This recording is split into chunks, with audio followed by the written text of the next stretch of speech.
संज्ञान लेते हुए ये कह दे कि आपने गलत जानकारी दे करके आपने स्टेट एग्जाम दिया, उसके बाद आप बीपीएससी में भी शामिल हो गए, तो आपके ऊपर क्यों न कार्रवाई की जाए। ये नोटिस कल की तरह अगर जारी हो जाए तो कहीं ना कहीं परेशानी का सबब है। दोस्तों, स्टेट में हुई त्रुटियों को लेकर के बहुत सारे लोगों का मैसेज आ रहा था, कमेंट आ रहा था। तो बहुत सारे लोगों का डेट ऑफ बर्थ, नाम, कैटेगरी, सब्जेक्ट कॉम्बिनेशन ये सब गलत था।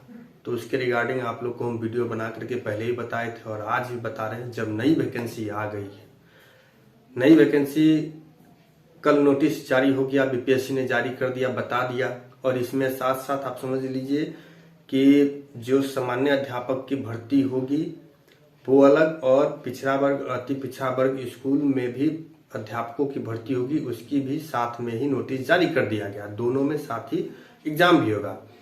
तो इसमें सबसे ज्यादा परेशानी उन कैंडिडेट के साथ है जो स्टेट क्वालिफाइड तो हैं, लेकिन उनके फॉर्म फिल करते टाइम उनसे त्रुटि हो गई किसी भी वजह से, या फिर साइबर कैफे की वजह से, या फिर किसी भी वजह से अगर त्रुटि हो गई है और उनका अब तक सुधार नहीं हुआ है, तो उनके लिए बहुत ज्यादा परेशानी की बात है।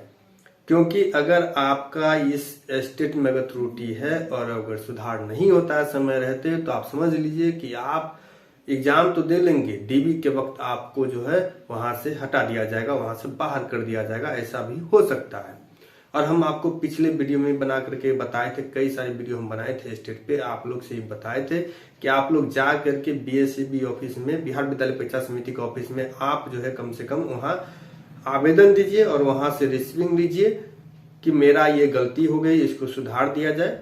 और सुधार होगा, समय रहते सुधार होगा, हमें ऐसा लगता है, क्योंकि ये बहुत सारे लोगों का जो है गलती हुई थी। और कुछ लोग ये भी कह रहे थे कि हम 15 दिन 20 दिन पहले आवेदन दिया, अभी तक नहीं हुआ। तो उनसे हम कहे भी थे कि आप लोग ग्रुप बना लीजिए और ग्रुप बना करके जाइए, एग्जाम कंट्रोलर से मिले या फिर आप चेयरमैन से भी मिल सकते हैं, बिहार विद्यालय परीक्षा समिति के चेयरमैन है, वहां से आप लोग को निदान मिलेगा।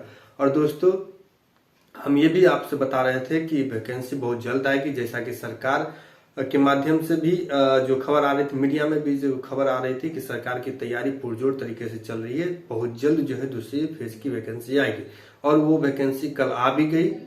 अब दिक्कत ये है कि स्टेट के जो अभ्यर्थी इस बार 3 लाख जो क्वालिफाई किए हैं, उसमें से बहुत लोगों का मिस्टेक है, सब्जेक्ट कॉम्बिनेशन गलत है, बहुत लोग का नाम गलत है, बहुत लोग का नाम, माता पिता का नाम इंटरचेंज हो गया है, बहुत लोग का डेट ऑफ बर्थ गलत है, बहुत लोग का कैटेगरी गलत हो गया, बहुत लोग का डोमिसाइल गलत हो गया। तो इतनी सारी परेशानियों के बावजूद अगर आपने अपने लिए बिहार विद्यालय परीक्षा समिति के ऑफिस में अगर आवेदन नहीं दिया है, वहां एप्लीकेशन नहीं जमा किया है, तो इसके जिम्मेवार आप खुद होंगे।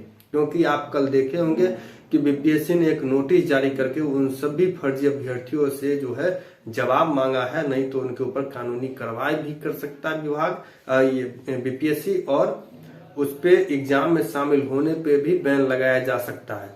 तो ये बात समझ लीजिए कि चारों तरफ से घाटा आपका ही होगा, क्योंकि अगर आप इसको नहीं सुधार कराते हैं तो डीबी के वक्त आपको बाहर कर दिया जाएगा।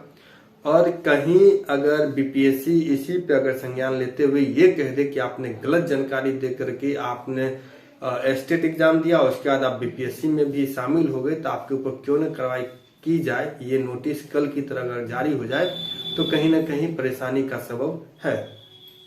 तो आप लोग सब ये कह रहे हैं कि आप लोग जाइए, एप्लीकेशन जमा कीजिए, आप कम से कम रिसीविंग रख लीजिए। ये रिसीविंग ही आपको जो है उस टाइम जो है बोनस पॉइंट रहेगा, क्योंकि आप उस समय डीबी के वक्त भी दिखा सकते हैं कि हमने समय रहते जो है बिहार विद्यालय परीक्षा समिति के ऑफिस में हमने एप्लीकेशन जमा किया कि हमारी जो ये चीजें गलत हो गई उसको सुधार कर दिया जाए। लेकिन अगर उस टाइम तक नहीं हुआ रहेगा, बहुत कम ही टाइम मिलेगा डीबी के लिए भी, हमें जैसा लग रहा है जिस तरह से इस बार हुआ है उसी तरीके से होगा, एग्जाम डेट भी आ चुका है, तो उस समय आप दिखा सकते हैं कि अभी हमारा सुधार नहीं हुआ, लेकिन हमारा बहुत जल्द सुधार हो जाएगा। और उसके साथ कुछ लोग ये भी कमेंट कर रहे थे कि हमारा जैसे नेम इंटरचेंज हो गया या फिर डीओ भी गलत हो गया, तो क्या एफिडेविट से हमारा हो सकता है। तो ये तो बीपीएससी बताएगा या शिक्षा विभाग बताएगा कि एफिडेविट को मंजूर करता है या फिर नहीं करता है, इसके लिए वो खुद ही नोटिस जारी कर। लेकिन आप पहले आप जो रिसीविंग ले लीजिए आवेदन दे करके, उसके बाद ही अगर आप एफिडेविट लगाते हैं तो एफिडेविट तो चलता ही हर जगह चलता है कि मतलब कुछ गलतियां हो जाती है तो उसके लिए एक शपथ पत्र देना पड़ता है कि ये गलतियां हैं, सो हमारी ये गलत जानकारी, इसको ये जानकारी हमारी ये है, इसको सही माना जाए, इसमें हम सुधार करा लेंगे, एक आध महीने में हम सुधार करा लेंगे, इस तरह की उसमें कही जाती है, शपथ पत्र दिया जाता है। तो ये तो नोट जो एफिडेविट की बात है वो बाद में, पहले आप इसको सुधार करा लीजिए। अगर ये हो जाता है तो सबसे अच्छा रहेगा। तो एस्टेट के हमारे जितने भी साथी, उनसे गुजारिश रहेगा कि आप लोग ये करा लीजिए, नहीं तो आप लोग भी इस परीक्षा से किसी न किसी स्टेज में आप बाहर हो जाएंगे, क्योंकि अपियरिंग को इस बार मौका नहीं मिलेगा। क्योंकि एस्टेट जो है, जब उस टाइम मौका नहीं मिला तो इस टाइम भी अपियरिंग एस्टेट को मौका नहीं मिलेगा, और जिनका भी गलत है वो कहीं ना कहीं बाहर हो जाएंगे। तो इसलिए आप वहां आवेदन दे दीजिए, आप कम से कम अपने तरफ से जो है अपना काम पूरा करके रखिए। तो ये जानकारी हम सोचिए आप लोग को दे दें।